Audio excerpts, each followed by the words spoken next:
Book Thinkers family, I would love to play a game real quick, so check this out. Think of the most successful person that you can. Who do you idolize? Who do you want to be like in life? Okay, think about that for a second. Do you have somebody in your mind? Now check this out. Is that person inherently optimistic or pessimistic? Do they show an attitude of gratitude or do they play in a victim mentality? Chances are, whoever you aspire to be like focuses on optimism. They are grateful for the things that they have in life. They're go-getters. And yet most of us, most people, are inherently pessimistic. And so we need to change that attitude if we want to become more successful. Book Thinkers family, that is a lesson from this book right here, Rise and Conquer by Juan Partida. And the subtitle reads, The Unrivaled Mindset and Self-Discipline to Achieve Your Wildest Goals. See, what we do echoes in eternity. We only have one shot at life. I feel like Maximus, the gladiator, when I look at the cover of this book. And if you choose to read it, you'll know why I'm referencing him.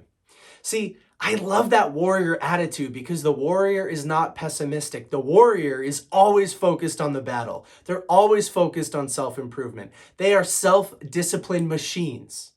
And so if you find yourself or somebody in your network having that victim mentality, then I would check out this book because Juan goes into 3 fundamental mindset changes that you need to make to drop that victim mentality. And I'll read them to you in just a second, but before I do, I want to make a comment on this book. It's very short, it's very simple. It can almost be considered an introduction to personal development because it touches on so many different great subjects. They're all things that I'm passionate about. Whenever I get a small book like this, I think to myself, okay, is this going to be worth it? I like longer books. But then I find somebody like Juan who writes with such simplicity. It's crisp, it's clean, it's really well written.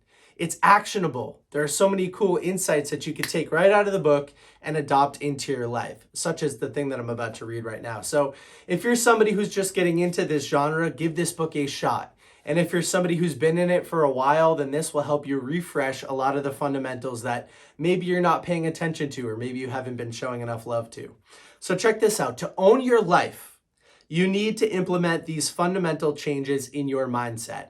Number 1, get rid of the whiny victim. Number 2, take 100% responsibility. And number 3, push it to the extreme. So that number 2 one is really interesting, 100% responsibility. I love Stoic philosophy, and I've spent a lot of time reading about amor fati, the love of one's fate, to accept the world as it is and realize that the only thing we can control is our reaction to the world. See, we can't control the world and what's happening out there.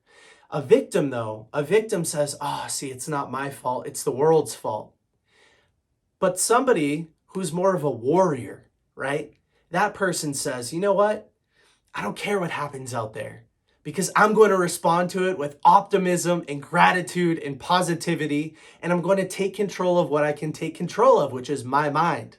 See, we have this fortress inside of us, and we can choose whether or not to let anything into it. I love that metaphor because if we can stand tall, if we can cultivate a stronger mindset, if we can take responsibility, 100% responsibility, as Juan says, then you have a better chance of becoming successful in life. You really do. You don't get pushed over and let the wind blow you down. You're made of stone. And so that's one lesson from this book. Like I said, I would highly recommend this to anybody who's getting into this industry. So maybe you're somebody who has read a lot of books and you don't really want to refresh the fundamentals. Buy a copy of this book. Gift it to a friend and family member. It has all of the ingredients to be a great first read because it's simple, it's actionable, it will lead to real change, and it's short. It's also a really fun read, and it's a fun cover. It's not dry and boring. Those are some reasons I think you should check out this book. I hope you enjoyed today's review. Go read something. Bye.